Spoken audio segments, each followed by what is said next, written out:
Dan MG Listeners, di segmen ini kami akan membahas terkait bagaimana sebenarnya cara agar pos keuangan keluarga tetap aman di tengah harga komoditas yang tengah naik pasca kenaikan harga BBM. Dan kita sudah terhubung bersama perencana keuangan Prita Gozi. Halo Mbak Prita, selamat siang. Halo, selamat siang. Selamat siang Mbak Prita, sehat Mbak? Oh iya, alhamdulillah sehat. Alhamdulillah, Mbak dengan Soza ya dari studio. Mbak, kita mau bincang-bincang Oke, nih terkait dengan gimana sih caranya mengatur pos keuangan keluarga setelah kenaikan harga BBM. Kalau misalnya harga BBM naik kan Mbak, ini efeknya domino ya, multiplier ke beberapa kebutuhan, terutama salah satunya kebutuhan pokok yang ikutan naik. Perlu nggak sih Mbak sebenarnya kita mengurangi porsi belanja bulanan keluarga menyesuaikan dengan kondisi terkini? oke.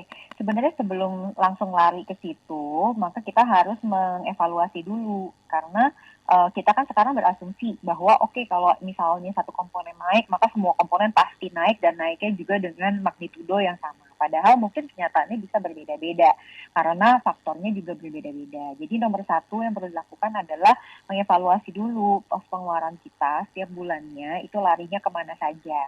Bisa aja setelah kita melakukan evaluasi ternyata efek dari misalnya biaya transportasi untuk keluarga kita ternyata tidak sesignifikan itu.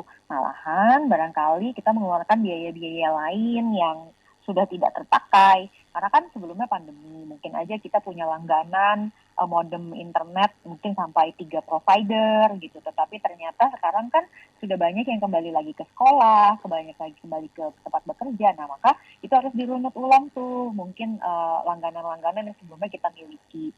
Kemudian yang kedua mungkin harus mencari barang substitusi. Jadi kalau dibilang belanja bulanannya dikurangin, bisa aja dengan cara barangnya diganti mungkin yang non merek atau pembeliannya itu lebih yang sifatnya tuh bulk atau isi ulang yang kayak gitu. Lalu yang terakhir kita bisa membuat anggaran yang baru dan itu memang harus karena bagaimanapun juga pada saat memang ada pengaruhnya kepada pengeluaran rumah tangga dan tidak diikuti oleh kenaikan penghasilan artinya anggarannya mesti diubah. Oke, baik. Tadi saya mencatat, yang pertama banget harus dilakukan sebenarnya adalah evaluasi lagi nih, pos pengeluaran Mm-mm. keluarga mana yang kira-kira masih perlu, mana yang sudah bisa dikurangin, atau masih yang mana bisa dipertahankan. Berbicara mengenai, tadi Mbak sempat menyinggung mengenai dana transportasi yang selama pandemi mungkin tidak digunakan. Tapi kan sekarang kan aktivitas sudah mulai kembali normal ya Mbak. Kalau untuk beralih ke transportasi publik, apakah ini bisa menjadi alternatif nggak sih Mbak sebenarnya untuk membuat pos keuangan keluarga kita lebih aman di tengah situasi pasca kenaikan BBM? Jadi kalau kita beralih ke transportasi publik itu bisa jadi iya, bisa jadi tidak. Kenapa? Karena faktornya sangat bergantung pada lokasi tempat kita tinggal dan lokasi aktivitas kegiatan. Contoh, misal rumah saya tidak dekat dengan stasiun, maka untuk saya mungkin opsinya bukan ke situ gitu. Tapi mungkin ada orang lain yang punya rumah kompleksnya itu memang ada stasiunnya. Maka menggunakan transportasi massal kemungkinan besar bisa membuat penghematan untuk pos transportasinya. Otomatis kita harus melihat seperti apa kondisi yang memang khusus untuk diri kita masing-masing dan kita mencari opsi yang paling ekonomis. Oke, baik. Lalu Mbak berbicara, ini kan kita berbicara mengenai bagaimana sih mengatur rencana keuangan keluarga, karena kan kenaikan harga minyak ini, inflasi juga semakin tajam, padahal belum tentu semua orang ini mendapatkan kenaikan gaji ya, sesuai dengan kenaikan inflasi. Kalau untuk skema pembagian uang bulanan nih Mbak, apakah Mm-mm. harus ada disesuaikan lagi atau dengan metode yang lama 50-20-30 seperti itu masih tetap bisa bertahan atau seperti apa? Nah, itu kan kembali lagi ke tiap rumah tangga beda-beda. Karena kalau misalnya memang dia sudah terbiasa nih untuk hidup lebih minimalis atau sederhana, dan dia bisa menahan nih, misalnya biaya hidupnya dia hanya setengah dari penghasilan, kemungkinan besar sih itu tetap bisa dilakukan. Kalaupun juga nggak bisa, biasanya kita akan mengambil porsi yang sifatnya lebih untuk gaya hidup.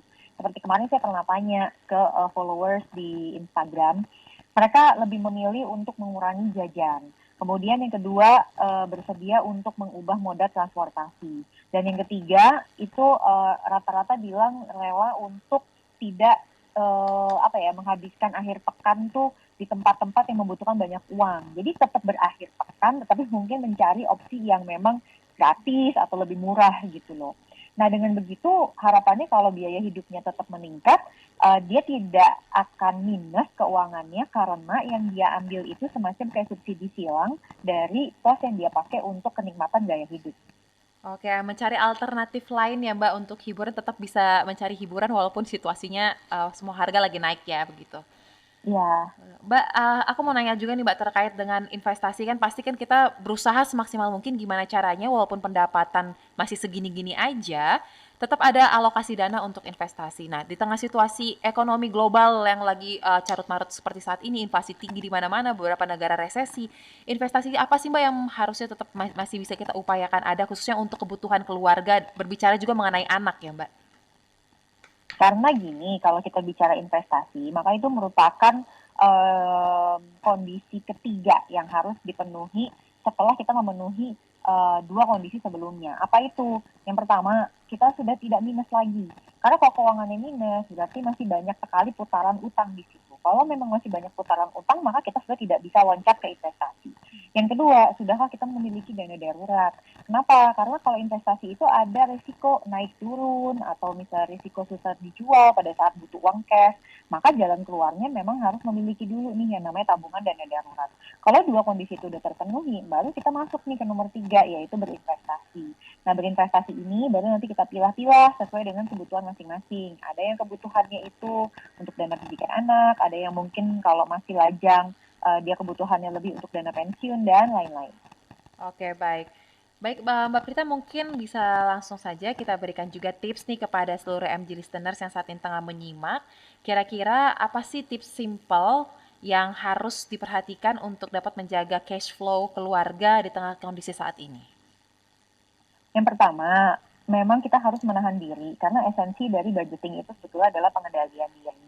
Contohnya apa? Mengurangi kemungkinan menggunakan bayar tunda atau pay later, karena sebetulnya itu hanya memindahkan masalah di kemudian hari untuk mereka yang penghasilannya tidak tetap atau yang penghasilannya juga tidak bertambah. Yang kedua, dia harus mau untuk beradaptasi. Nah, salah satu cara beradaptasi ya tadi mencari barang-barang substitusi, memang menyadari bahwa gaya hidup atau pola hidupnya itu memang harus ada perubahan. Dan perubahan ini holistik, artinya satu keluarga harus bersama-sama. Dan yang terakhir, ya saya selalu bilang untuk mensyukuri apapun yang ada di depan mata. Dengan demikian, kita akan menghindarkan diri dengan misalnya mengambil pinjaman-pinjaman yang tidak perlu, yang malah nanti membuat kita sulit di kemudian hari, dan lebih mengutamakan ketersediaan dana darurat dan investasi bila mana kita ada tambahan rezeki.